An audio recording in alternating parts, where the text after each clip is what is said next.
Good morning to all of you. मैं अनीस खान एक बार फिर आज आपसे मुखातिब हूँ। आज की हमारी चर्चा का विषय है संविधान सभा प्रथम बैठक विशेष। 9 दिसंबर 1946 को आज ही के दिन संविधान सभा की बैठक सम्मिलित हुई थी। इसीलिए हम आज इस टॉपिक को आपके सामने लेकर प्रस्तुत हैं। अब हम इसकी पृष्ठभूमि भारतीय राष्ट्रीय आंदोलन के दौरान देखेंगे। वर्ष 1934 में एम.एन. राय ने पहली बार संविधान सभा के विचार का प्रस्ताव रखा था। वहीं वर्ष 1934 में ही स्वराज पार्टी द्वारा संविधान सभा के गठन का प्रस्ताव रखा गया था। सन 1935 में भारतीय राष्ट्रीय कांग्रेस द्वारा संविधान सभा के निर्माण की आधिकारिक मांग की गई। तो वर्ष 1938 में पंडित जवाहरलाल नेहरू ने भारत के संविधान के निर्माण हेतु वयस्क मताधिकार की बात कही। नेहरू की इस मांग को ब्रिटिश सरकार ने सैद्धांतिक रूप से मान लिया एवं सन 1940 को इसे अगस्त प्रस्ताव के नाम से जाना गया। ब्रिटिश सरकार के द्वारा सन 1942 को Cripps mission sir Stafford Cripps के नेतृत्व में भेजा गया, जिसे मुस्लिम लीग द्वारा अस्वीकार कर दिया गया क्योंकि लीग दो शाश्वत राज्य की मांग कर रही थी, जिसे क्रिप्स मिशन में स्वीकृति नहीं दी। क्रिप्स मिशन की असफलता के बाद सन 1946 में ब्रिटिश प्रधानमंत्री सर क्लीमेंट एटली जो कि लेबर पार्टी के नेता थे, ने 22 जनवरी 1946 को भारत में चल रहे राजनीतिक गतिरोध को दूर करने के लिए एक उच्च स्तरीय कैबिनेट मिशन भेजने का निर्णय लिया। कैबिनेट मिशन के सदस्यों में sir Stafford Cripps, A V. Alexander और पैट्रिक लॉरेंस शामिल थे। पैट्रिक लॉरेंस इस मिशन के अध्यक्ष थे। कैबिनेट मिशन के प्रमुख प्रावधान इस प्रकार थे। ब्रिटिश भारत और देशी रियासतों को मिलाकर एक अखिल भारतीय संघ का गठन किया जाएगा। संघीय विषयों के अतिरिक्त अन्य सभी विषय अवशिष्ट शक्तियों प्रांतों में निहित होंगी। भारतीय संविधान के निर्माण के लिए अप्रत्यक्ष चुनाव प्रणाली के आधार पर संविधान सभा की स्थापना की जाएगी। इस संविधान सभा में कुल 389 मेंबर होंगे। 10 लाख व्यक्तियों पर संविधान सभा के एक सदस्य होगा तथा प्रांतों को संविधान सभा में जनसंख्या के आधार पर प्रतिनिधित्व दिया जाएगा। एक अंतरिम सरकार की स्थापना की जाएगी, जिसे भारत के सभी प्रमुख राजनीतिक दलों का समर्थन प्राप्त होगा। अब संविधान सभा का चुनाव जो होता है वो जुलाई अगस्त 1946 में हुआ, जिसमें ब्रिटिश भारत की 296 सीटों में से 208 सीटें भारतीय राष्ट्रीय कांग्रेस को मिली, 73 सीटें मुस्लिम लीग को मिली, 15 सीटें छोटे दलों व स्वतंत्र सदस्यों को प्राप्त हुईं। देश के विभाजन की योजना स्पष्ट होने पर पाकिस्तान में शामिल होने वाले क्षेत्रों एवं देशी रियासतों से चुनकर आए सदस्यों का संविधान सभा के सदस्य नहीं रहे। परिणाम स्वरूप संविधान सभा में 389 के स्थान पर 299 सदस्य ही रहे, जिनमें 229 सदस्य प्रांतों तथा 70 देशी रियासतों का प्रतिनिधित्व करते थे। संविधान सभा में महिला सदस्यों की संख्या 15, अनुसूचित जाति के सदस्यों की संख्या 26 व अनुसूचित जनजाति के सदस्यों की संख्या 33 थी। 9 दिसंबर 1946 को संविधान सभा की प्रथम बैठक सम्मिलित हुई, जो कि कॉन्स्टिट्यूशन हॉल नई दिल्ली में सोमवार को तारीख 9 दिसंबर 1946 को सवेरे 11 बजे बैठी। अब हम संविधान सभा की पूरी बैठक की जो हुई है उसकी पूरी परिचर्चा आपके सामने सविस्तार करेंगे। अस्थायी सभापति का चुनाव। आचार्य जेबी कृपलानी जो संयुक्त प्रांत से थे, उन्होंने डॉक्टर सच्चिदानंद सिन्हा से अस्थायी सभापति होने के नाते सभापति का आसन ग्रहण करने का अनुरोध करते हुए आचार्य जेबी कृपलानी ने कहा, मित्रों, इस ऐतिहासिक और शुभ अवसर पर आप लोगों को की ओर से मैं डॉक्टर सच्चिदानंद सिन्हा को आमंत्रित करता हूं कि वह आप अस्थायी सभापति का आसन ग्रहण करें। डॉक्टर साहब का परिचय देने की आवश्यकता नहीं है, उन्हें आप लोग जानते हैं। वह हम लोगों में न केवल वयोवृद्ध ही हैं, वरन भारत के सबसे पुराने पार्लियामेंटेरियन भी हैं। आप सन 1910 से 1920 तक इंपीरियल लेजिस्लेटिव काउंसिल के सदस्य रह चुके हैं। इसके अलावा सन 1921 में आप सेंट्रल लेजिस्लेटिव असेंबली के न सिर्फ मेंबर रहे, बल्कि उसके उपसभापति भी थे।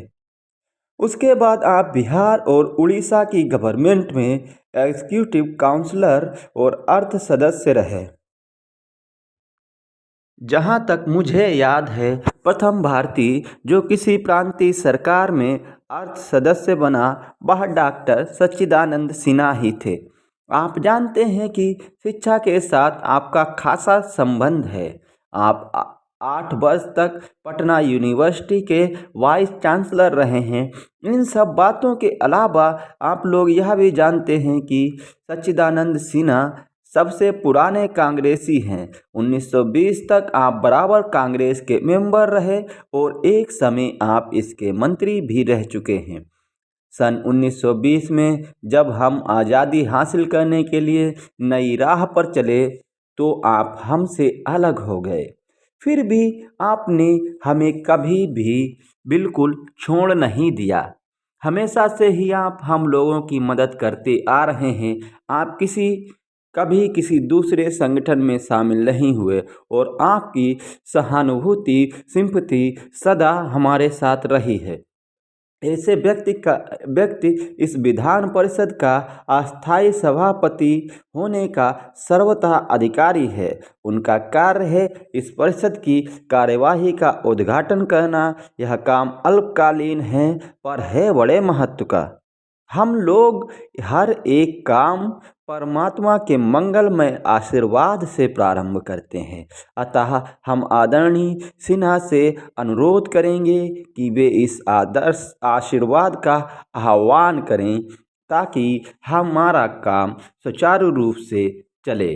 अब मैं पुनः आपकी ओर से डॉक्टर सिन्हा से सभापति का आसन ग्रहण करने का अनुरोध करता हूं।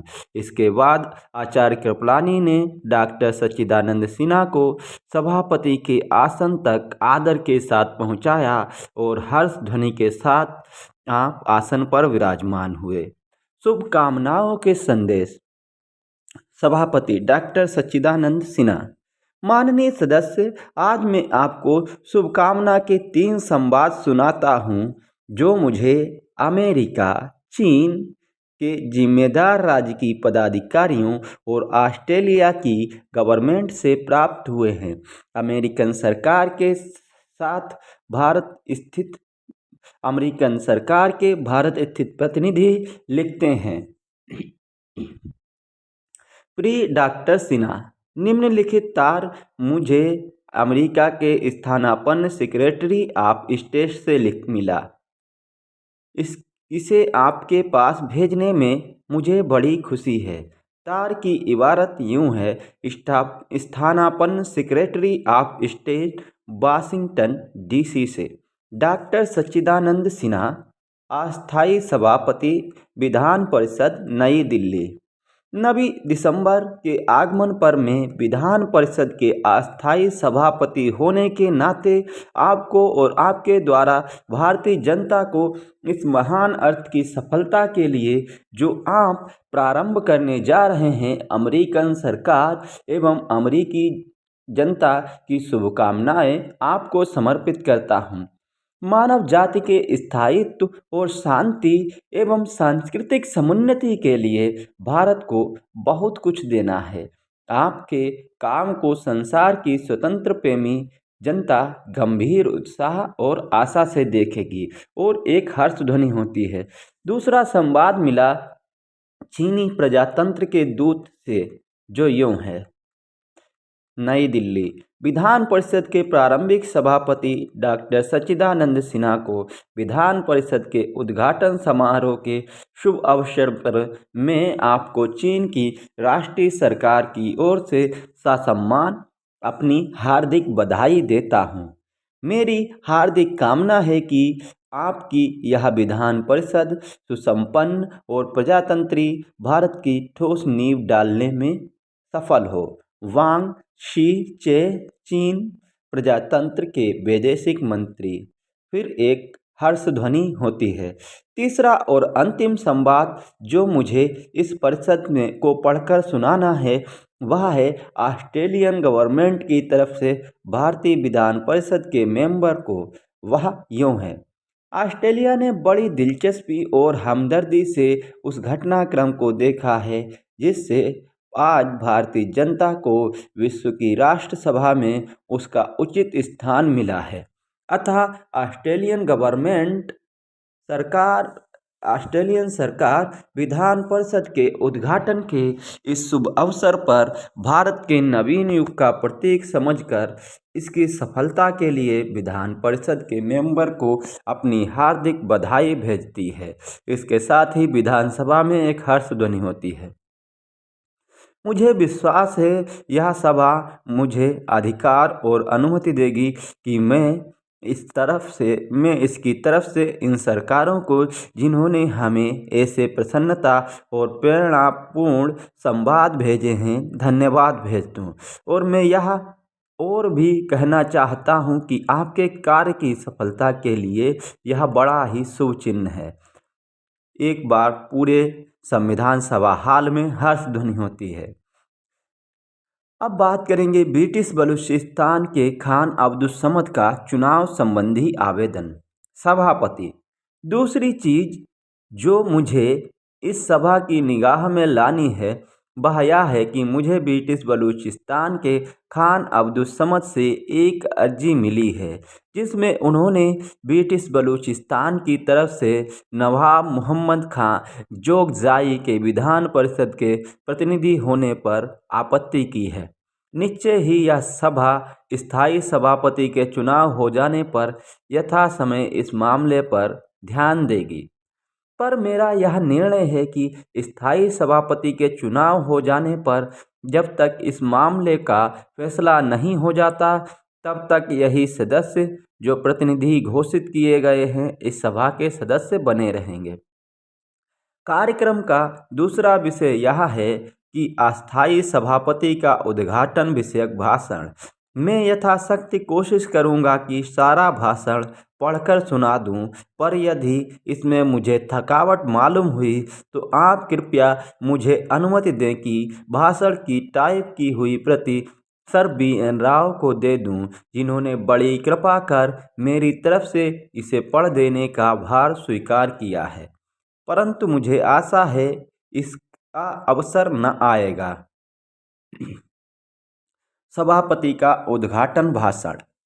प्रथम भारतीय विधान परिषद के माननीय सदस्यों, मुझे अपनी विधान परिषद का प्रथम सभापति स्वीकार करने में आप सब सहमत हैं, इसके लिए मैं आप सबका बड़ा आभारी हूँ।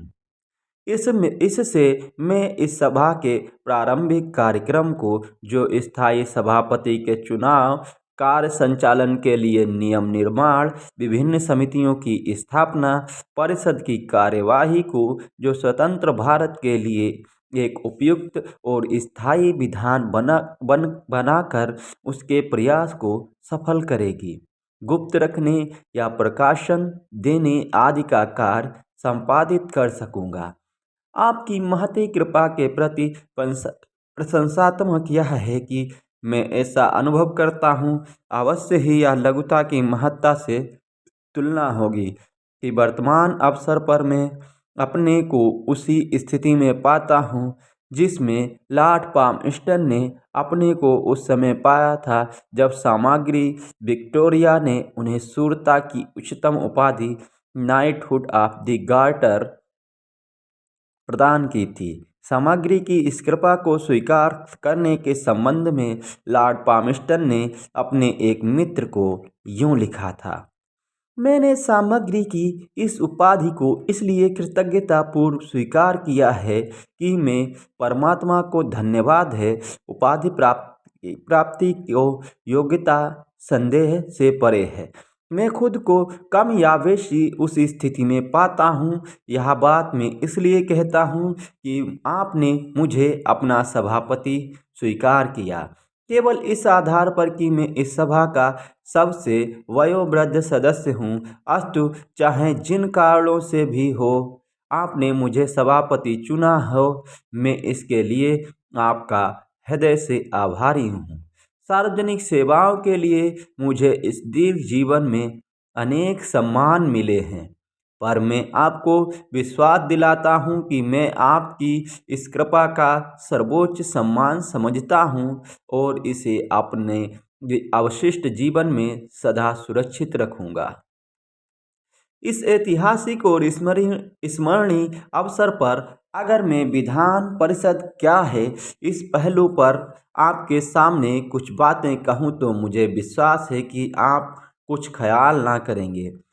देश के लिए विधान बनाने की यह राजनीतिक प्रणाली हमारे ब्रिटेन निवासी प्रजाबंधुओं को नहीं मालूम थी। यह इसलिए ब्रिटिश विधान में विधानमूलक नियम बोलकर कोई चीज नहीं है। सर्वशक्ति संपन्न सभा होने के कारण ब्रिटिश पार्लियामेंट को सभी कानूनों यहाँ तक कि विधानमूलक नियमों को भी बनाने और रद्द करने का खास अधिकार या सुविधा प्राप्त है। अतः विधान परिषद की वास्तविक स्थिति क्या है इसे जानने के लिए हमें ब्रिटेन को छोड़ दूसरे देशों की ओर देखना होगा। यूरोप में स्विट्जरलैंड के प्राचीनतम प्रजातंत्र के पास भी वास्तविक अर्थ में विधानमूलक नियम अर्थात कॉन्स्टिट्यूएंट लॉ नहीं है, क्योंकि यह कई शताब्दियों पहले ऐतिहासिक कारणों और घटनाओं के वशीभूत हो अपने आज के आकार से कहीं अधिक छोटे आकार में उत्पन्न हुआ था। जो भी हो, स्विट्जरलैंड की वर्तमान वैधानिक प्रणाली ने कई उल्लेखनीय और उपदेशात्मक बातों की पूर्ति की है, जिनकी सिफारिश बड़े बड़े योग्य अधिकारियों या विद्वानों ने भारतीय विधान निर्माताओं से की है। मुझे विश्वास है यह सभा स्विस विधान का ध्यान से मनन करेगी और स्वतंत्र भारत के उपयुक्त विधान के निर्माण में लाभ उठाने के लिए इसका प्रयोग करने की कोशिश करेगी।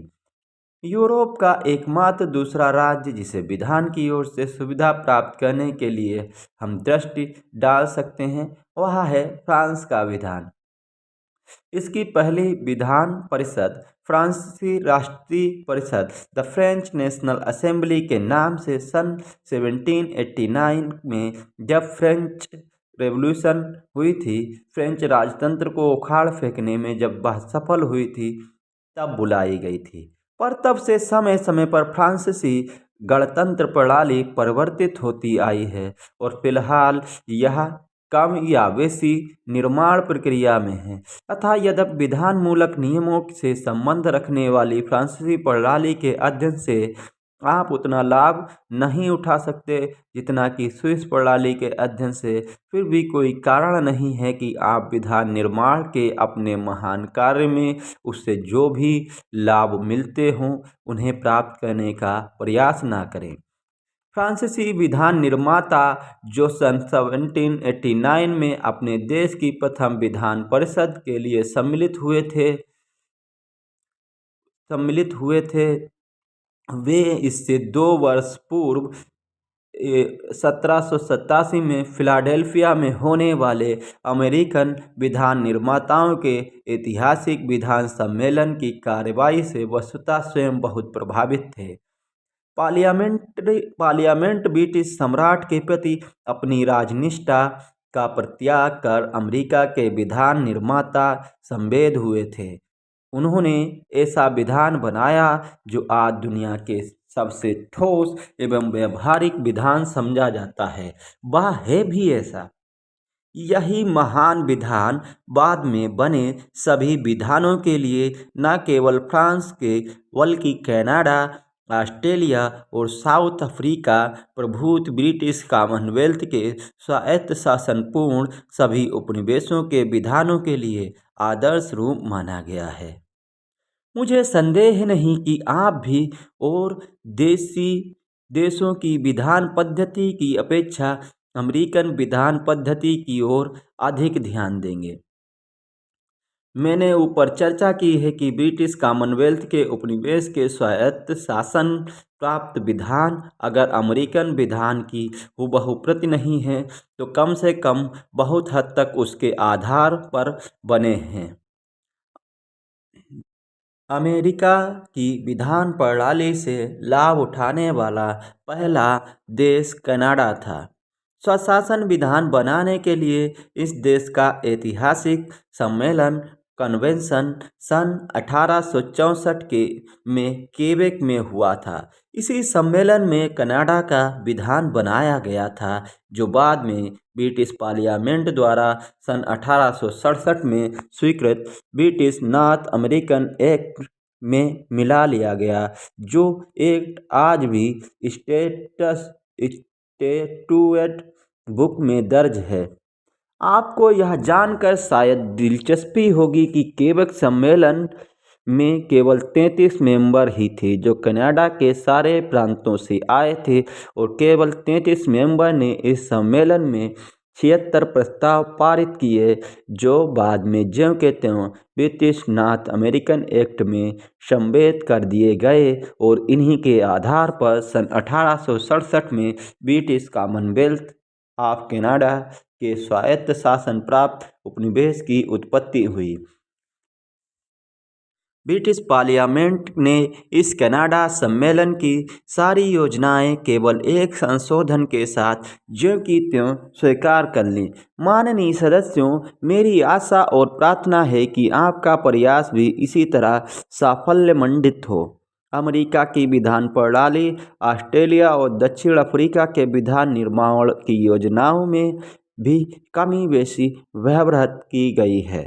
इससे स्पष्ट है कि सन 1787 में फिलाडेल्फिया में सम्मिलित अमेरिकन सम्मेलन का परिणाम विभिन्न देशों के स्वतंत्र संघ शासन विधान के बनाने के लिए आदर्श स्वरूप माना गया था। इन्हीं कारणों से मैंने यह उचित समझा कि आपका ध्यान अमेरिका की विधान प्रणाली और विधान मूलक नियमों की ओर आकृष्ट करूं कि आप ध्यान से इसका अध्ययन करें, इसलिए नहीं कि आप उसे पूर्णतः ग्रहण करें बल्कि इसलिए कि अपने social, political and economic life के अनुसार उसकी व्यवस्थाओं को आवश्यक संशोधनों के साथ देश की आवश्यकता अनुसार विवेक के साथ अपनाएं।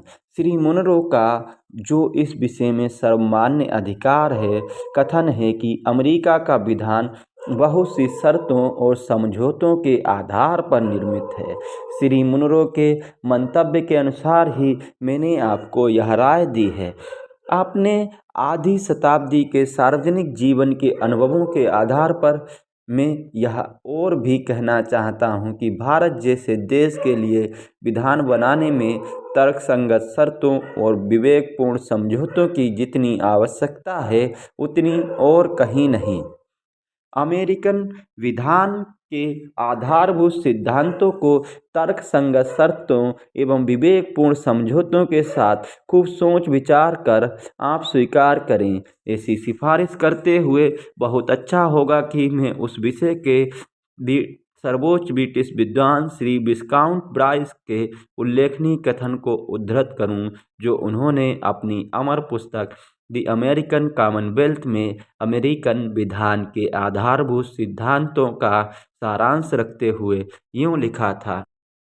अमेरिका का केंद्रीय संघ केवल एक लीग जमात नहीं है, क्योंकि उसका अस्तित्व वहाँ के भिन्न भिन्न स्टेटों या प्रांतों पर निर्भर नहीं करता। यह तो खुद सर्वशक्ति संपन्न कॉमनवेल्थ और कतिपय कॉमनवेल्थों का संघ है, क्योंकि उसे तो सीधे प्रत्येक नागरिक पर शासनाधिकार प्राप्त है और वह इस अधिकार को अपने न्यायालयों और अधिकारियों या हाकिमों के द्वारा प्रत्येक नागरिक पर लागू करता है।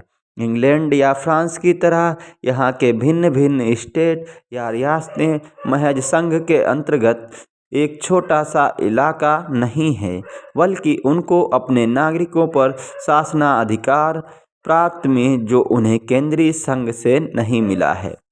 यह संभव है कि आपकी आवश्यकता अनुसार बुद्धिमत्तापूर्वक यह संभव है कि आपकी आवश्यकता अनुसार बुद्धिमत्तापूर्वक अपनाई हुई ऐसी ही योजना के स्वतंत्र भारत के विधान का संतोषजनक हल मिल जाए और विधान इस देश का प्रायः सभी प्रमुख दलों की वाजिब आशाओं और आकांक्षाओं को संतोष दे सके। अमेरिका विधान के महान गुणों पर सर्वोच्च अमेरिकी ब्रिटिश महान गुणों पर सर्वोच्च ब्रिटिश विद्वान का उद्धरण मैंने आपको दिया है। अब मैं जोसेफ स्टोरी नामक सर्वोच्च अमेरिकन ज्यूरिस्ट का काफ़ी लंबा उद्धरण सुनाता हूँ और आशा है मेरी तरह धीरज रखकर आप सुनेंगे। Commentaries on the constitution of the United State नामक प्रसिद्ध पुस्तक के अंत में आपने कुछ उल्लेखनीय और उत्साहप्रद बातें कही हैं, जिसे आपके मनन योग्य समझकर मैं आपके सामने रखता हूँ। वह यूँ है।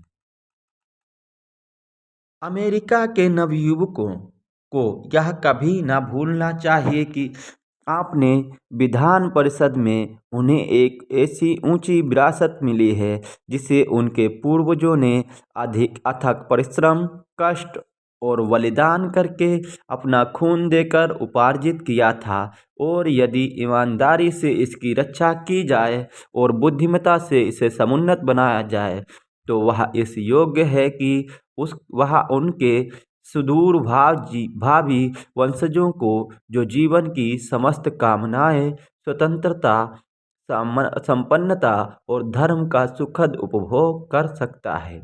इस विधान की इमारत को बड़े बड़े कुशल कारीगरों ने बनाया है। इसकी नींव ठोस है। इस इमारत का हिस्सा बड़ा फायदेमंद है और खूबसूरत है। इसकी व्यवस्था बुद्धि और तारतम्य से पूर्ण है। इसकी रक्षात्मक व्यवस्था बाहर से अजेय है। यह इस तरह खड़ी की गई है कि अमर रहे। यदि मनुष्य कृति अमरत्व प्राप्ति की अधिकारी हो सकती है, पर अपने रक्षकों की यानी प्रजा की मूर्खता, उपेक्षा और आचारहीनता से यह इमारत क्षण भर में ढहकर खंडहर बन सकती है। मैं चाहूँगा आप इसे याद रखें कि प्रजातंत्रों की स्थापना होती है नागरिकों के बुद्धिबल से, उनकी जनसेवा भावना, उनके गुणों से, और जब ईमानदार बने रहने का साहस रखने के कारण बुद्धिमान और विवेकपरायण पुरुष जनसभाओं से बहिष्कृत कर दिए जाते हैं और सिद्धांतहीन व्यक्ति जनता को ठगने के लिए उसकी मिथ्या प्रशंसा या खुशामद कर सम्मान प्राप्त करने लगते हैं, तो प्रजातंत्र विनष्ट हो जाता है। अमेरिका के आदर्श विधान में एक और विद्वान का कथन मैं उद्धृत करता हूँ। श्री जेम्स, जो एक समय अमेरिका के सॉलिसिटर जनरल थे, the constitution of the United state yesterday, today and tomorrow नामक अपनी पांडित्यपूर्ण पुस्तक में लिखते हैं, शासन प्रणालियों के महौषधि स्वरूप कितने ही विधान बने और बिगड़े, पर अमेरिकन विधान कि स्थिरता के संबंध में वह ऊंचा उद्गार लागू किया जा सकता है जो डॉक्टर जॉनसन ने महाकवि शेक्सपियर की अमर गीत की प्रशंसा में कहा है। जहाँ बड़े बड़े ठोस विधान समय के प्रबल प्रबल प्रवाह में बह गए, अमेरिका का शक्तिशाली विधान इससे बिल्कुल अछूता बच गया। प्रथम 10 संशोधनों को छोड़कर, जो प्रायः मूल प्रस्ताव के ही भाग थे, केवल 9 संशोधन ही 139 वर्षों के दीर्घ काल में अपनाए गए हैं। भला कौन सी दूसरी शासन प्रणाली है जो जमाने की जांच में इससे ज़्यादा पक्की साबित हुई हो? माननीय सदस्यों, मेरी यह प्रार्थना है कि जो विधान आप बनाने जा रहे हैं वह भी अमर हो। यदि मानव कृति ऐसा महत्व पाने का वस्तुतः अधिकारी हो सकती है और ऐसा प्रबल शक्ति संपन्न हो कि वर्तमान और भविष्य की तमाम विनाशकारी शक्तियों को पददलित कर दे। अमेरिका और यूरोप के विधान निर्माण के कुछ पहलुओं की ओर आपका ध्यान आकृष्ट कर लेने के बाद, अब मैं अपने विधान संबंधी प्रश्नों के कुछ पहलुओं की ओर लाभ के लिए आपका ध्यान आकृष्ट करना चाहता हूँ। महात्मा गांधी के सन 1922 में दिए गए वक्तव्य में विधान परिषद का जिक्र मुझे मिला है, यद्यपि इस नाम से नहीं। महात्मा जी ने लिखा है, स्वराज ब्रिटिश पार्लियामेंट की ओर से एक उपहार की तरह नहीं होगा। यह तो भारत की समस्त मांगों की स्वीकृति सूचक एक घोषणा होगी, जिसे ब्रिटिश पार्लियामेंट एक कानून पास कर प्रदान करेगी। परंतु यह घोषणा तो भारतीय जनता का की चिर घोषित मांगों की केवल सौजन्यपूर्ण स्वीकृति ही होगी। यह स्वीकृति वह तोड़ संधि या समझौते की होगी जिसने ब्रिटेन एक पार्टी होगी। जब वह समझौता होगा तो ब्रिटिश पार्लियामेंट भारतीय प्रजा की इच्छा अनुसार चुने हुए प्रतिनिधियों द्वारा व्यक्त की हुई भारतीय जनता की मांगों को स्वीकार करेगी। समय समय पर भिन्न भिन्न राजनीतिक संगठनों और नेताओं ने भारतीय जनता की इच्छा अनुसार चुने हुए प्रतिनिधियों से बनी विधान परिषद संबंधी महात्मा जी की मांग का जबरदस्त समर्थन किया है। पर मई 1934 में रांची, बिहार में संगठित स्वराज पार्टी ने एक योजना बनाई जिसमें निम्नलिखित प्रस्ताव भी शामिल था। प्रस्ताव कुछ यूं था: यह कॉन्फ्रेंस भारत के लिए आत्मनिर्णय के अधिकार का दावा करती है और इस सिद्धांत को कार्यान्वित करने का एकमात्र रास्ता यह है कि भारतीय जनता के सभी वर्गों का प्रतिनिधित्व करने वाली एक विधान परिषद बुलाई जाए, जो एक स्वीकृति योग्य विधान बनाए। जो नीति इस प्रस्ताव में सन्निहित है उसे कुछ दिनों बाद अखिल भारतीय कांग्रेस कमेटी ने, जिसकी बैठक बिहार के राजधानी पटना में सन 1934 में हुई थी, स्वीकार किया। इस तरह भारतीय विधान बनाने के लिए विधान परिषद की योजना को अखिल भारतीय कांग्रेस ने व्यक्त रूप दिया। दिसंबर 1936 के फैजपुर में होने वाले कांग्रेस अधिवेशन में उक्त प्रस्ताव का पुनः समर्थन किया गया। समर्थन करने वाले प्रस्ताव में यूं घोषणा की गई: कांग्रेस भारत में वास्तविक प्रजातंत्री राज्य चाहती है, जहां संपूर्ण राजनीतिक सत्ता जनता को हस्तांतरित कर दी गई हो और हुकूमत संपूर्ण प्रजातंत्र के हाथ में हो। ऐसे राज्य का निर्माण तो विधान परिषद ही कर सकती है, जो देश के लिए विधान बनाने की सत्ता रखती हो। नवंबर 1936 में कांग्रेस की कार्य समिति ने एक प्रस्ताव पास किया जिसमें यह कहा गया था: भारत की स्वतंत्रता तथा उसकी जनता को विधान परिषद के द्वारा अपना विधान निर्माण करने के अधिकार की स्वीकृति परमावश्यक है। मैं यह भी कह दूं कि उपरोक्त प्रस्ताव में जिसने मैंने उद्धरण दिया है, जिसे नवंबर 1939 में कार्य समिति के पास किया और सन 1936 के के कांग्रेस अधिवेशन ने पास किया। यह कहा गया था कि विधान परिषद वालिग मताधिकार के सिद्धांत के आधार पर चुनी जानी चाहिए। जब से सन 1934 में कांग्रेस ने इस प्रश्न पर नेतृत्व प्रदान किया, देश के प्रायः सभी राजनीतिक चेतना संपन्न वर्गों में विधान परिषद का विचार बतौर विश्वास आर्टिकल ऑफ फेथ की तरह जोर पकड़ गया है। मार्च 1940 के पहले जब से मुस्लिम लीग ने पाकिस्तान संबंधी प्रस्ताव रखा, यह राजनीतिक संगठन मुस्लिम लीग इस देश के विधान निर्माण के लिए विधान परिषद ही उचित और उपयुक्त उपाय है, इस विचार के पक्ष में कभी न था। पाकिस्तान संबंधी प्रस्ताव स्वीकार करने के बाद मुस्लिम लीग का रुख विधान परिषद की स्थापना के पक्ष में बदल गया, पर वे दो विधान परिषदें चाहते थे, एक तो उस क्षेत्र के लिए जिसे लीग पृथक मुस्लिम स्टेट बनाने की मांग करती थी और दूसरा शेष भारत के लिए। इस तरह कहा जा सकता है कि देश के विधान निर्माण के लिए विधान परिषद की कल्पना को इन दोनों प्रमुख राजनीतिक दलों ने सन 1940 में स्वीकार किया और प्रश्रय दिया। पर दोनों में अंतर यह था कि कांग्रेस समस्त भारत के लिए एक विधान परिषद चाहती थी, जबकि मुस्लिम लीग देश में दो राज्यों की मांग के अनुसार दो विधान परिषदें चाहती थी। अतः चाहे एक परिषद हो या दो, देश के विधान निर्माण के लिए विधान परिषद ही उपयुक्त उपाय है। यह विचार उस समय तक स्पष्ट रूप में उत्पन्न और जागृत हो चुका था। इसी जबरदस्त मानसिक जागरण के संबंध में पंडित जवाहरलाल नेहरू ने कहा था कि इसका मतलब है कि एक राष्ट्र अपने चुने हुए प्रतिनिधियों द्वारा अपने लिए स्वशासन निर्माण के लिए अग्रसर हो चुका है। मुझे इतना और भी बता देना है कि सप्रू समिति के सदस्यों ने भी भारत का शासन विधान बनाने के लिए विधान परिषद ही सर्वोत्तम उपाय है, इस कल्पना को पसंद किया था। इस समिति ने अपनी रिपोर्ट में, जो गत वर्ष सन 1945 में प्रकाशित हुई है, विधान परिषद के निर्माण के लिए विशेष योजना भी बनाई है।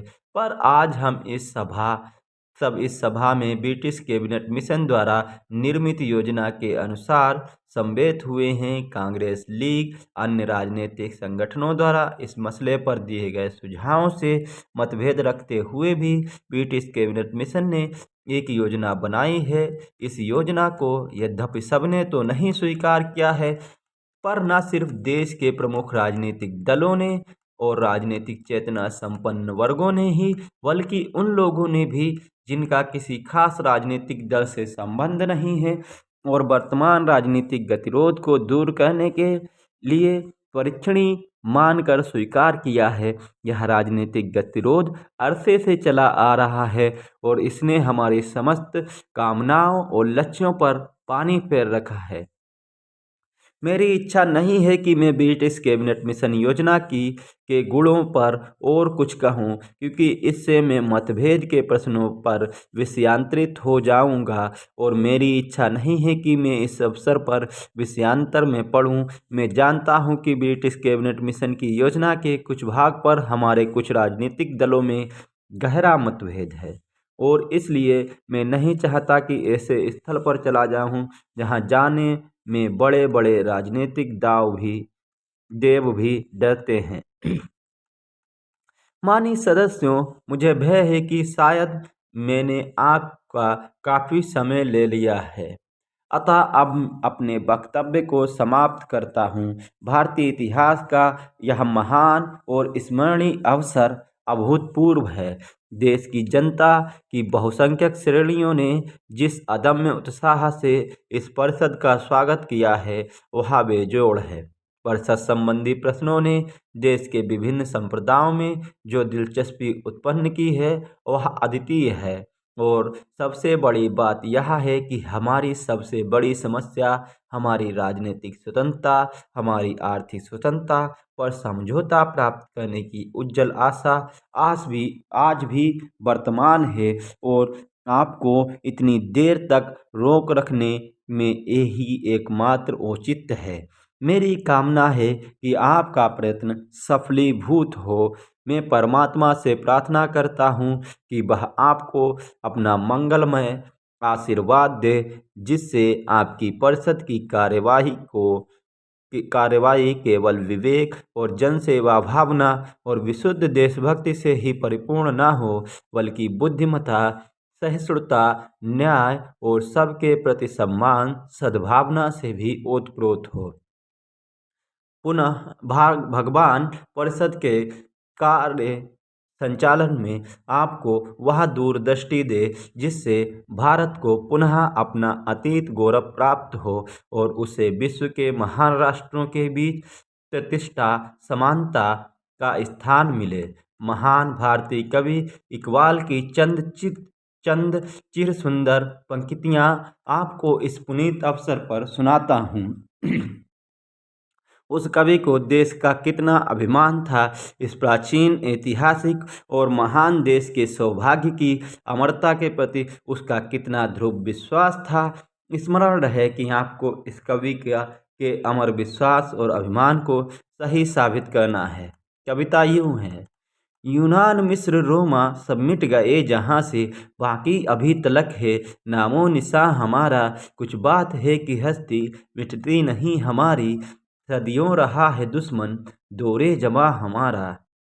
इसका अर्थ है ग्रीस, मिस्र, रोम प्रभुत सभी देश दुनिया के पर्दे से उठ गए, पर हमारे देश का नाम और गौरव आज भी समय के विनाशकारी प्रभाव से संघर्ष करता हुआ जीवित है। शताब्दियों से देव का ही कोप दृष्टि हम पर रही है, पर अवश्य ही हम में कुछ ऐसे अमर तत्व हैं जिन्होंने हमारे विनष्ट करने वाले सारे प्रयासों को पछाड़ दिया है।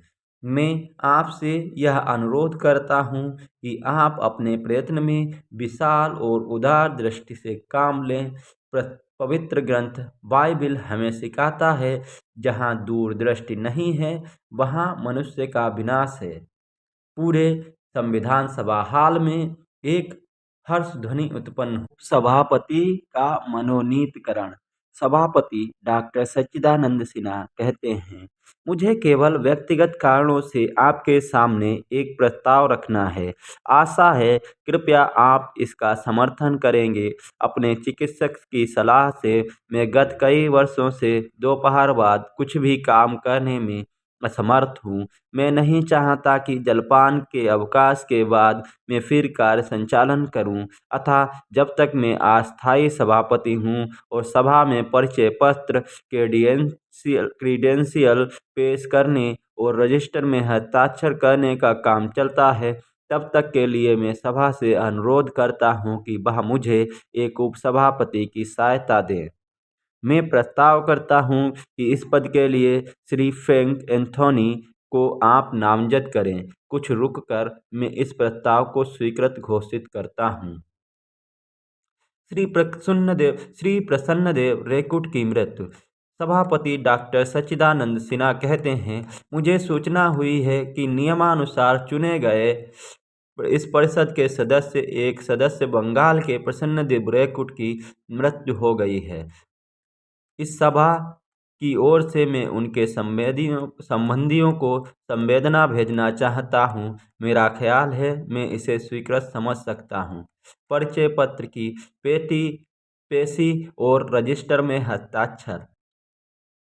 सभापति सच्चिदानंद सिन्हा, अब मैं समझता हूं कि हमें परिचय पत्रों की पेशी और रजिस्टर में हस्ताक्षर की कार्यवाही शुरू करनी चाहिए। मैं अपना परिचय पत्र स्वयं अपने सामने पेश करता हूं। यद्यपि माननीय सदस्यों को इसमें कुछ खास रस्में अदा करनी पड़ती हैं, पर हस्ताक्षर करने के बाद सदस्यों का मंच तक आकर सभापति से हाथ मिलाने की रस्म को मैं हटा देता हूँ। कल हम लोगों की इसकी परीक्षा की ओर देखा कि हर सदस्य को हस्ताक्षर करने के बाद घूमकर मंच पर आने और सभापति से हाथ मिलाकर अपने स्थान पर जाने में 2 मिनट नहीं तो कम से कम 1.5 मिनट तो अवश्य ही लग जाते हैं। इसलिए मैंने सोचा कि यह रस्म हटा देनी चाहिए। मंत्री और माननीय सदस्यों का नाम पुकारेंगे और सदस्य उसके पास जाकर आप अपना परिचय देंगे और रजिस्टर में हस्ताक्षर कर अपने स्थान पर वापस चले जाएंगे। फिर इसके बाद पूरी रजिस्टर में हस्ताक्षर करने वालों की एक नियमावली है, उस पर हम चर्चा नहीं करेंगे। और यहीं पर आज हम संविधान सभा की प्रथम बैठक विशेष के इस कार्यक्रम को समाप्त करते हैं। आशा है कि आपको इससे बहुत